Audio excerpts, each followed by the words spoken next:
မြတ်စွာဘုရားစိတ်ချမ်းသာခြင်းနဲ့ငြိမ်းအေးခြင်းနဲ့ဆိုလို့ရှိရင်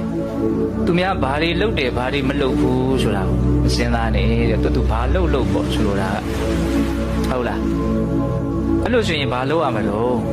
ဘာကိုစဉ်းစားရမှာတော့ဘာကိုစဉ်းကျင်ရမှာတော့ဆိုတော့အတ္တနောဝအဝခေယကတဏိအကတဏိဇာအတ္တနောဝမိမိဣတာလေကတဏိအကတဏိဇာပြုတ်သောအမှုတို့ကို၎င်းအကတဏိဇာမပြုတ်သောအမှုတို့ကို၎င်းအဝခေယစဉ်းစားဆင်ခြင်သုံးသပ်ရ၏သူများအကြောင်းမစဉ်းစားနဲ့ဒါနဲ့မစုအကြောင်းစဉ်းစားရမှာတော့ဆိုတော့ကိုယ်အကြောင်းကိုစဉ်းစားလို့ပြောတာဟုတ်တာပေါ့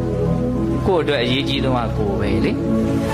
ကိုယ်ကောင်းအောင်ဆိုအောင်လုပ်တာလေတကယ်တမ်းအဓိကကိုယ်ပဲဘယ်သူမှကိုယ်လောက်ကိုယ်ကိုလာပြီးတော့လုပ်နိုင်တာမရှိဘူးကိုယ်လောက်ကိုယ်ကိုချမ်းသာစေတာဘယ်သူမှမရှိဘူးကိုယ်လောက်ကိုယ်ကိုဆင်းရဲစေတာလည်းဘယ်သူမှမရှိဘူးဒါကြောင့်ကိုယ့်ကိုယ်ကိုအကောင်းဆုံးကင်တွယ်နိုင်တတ်ဖို့အတွက်ကိုယ်အကြောင်းကိုပဲစဉ်းစားကိုယ်အကြောင်းကိုပဲရှင်းခြင်းကိုယ်အကြောင်းကိုပဲသုံးသပ်ရမယ်ဟုတ်လားအဲ့ဒါကိုယ်အကြောင်းကိုစဉ်းစားလို့ရှိရင်သူများအကြောင်းကိုစဉ်းစားတဲ့အနေအထားတွေကလည်းပဲဘုံဘုံတို့တွေရှောင်ကျင်မိသားဖြစ်သွားတယ်တချို့ကပြောကြတာရှိတယ်သူများအကြောင်းမစဉ်းစားနဲ့လို့ပြောတာတော့လွယ်တယ်ဒါပေမဲ့အမြဲတမ်းစဉ်းစားမိနေဘယ်လိုလုပ်ပြီးတော့သူများအကြောင်းကိုမစဉ်းစားဘဲနဲ့တပြည့်လိုနေရမလို့ဟုတ်တယ်ချင်းတော်တော်များများသူများအကြောင်းတွေကြီးခေါင်းနဲ့ရောက်နေနော်ဒါသူများအကြောင်းကိုစဉ်းစားတာကို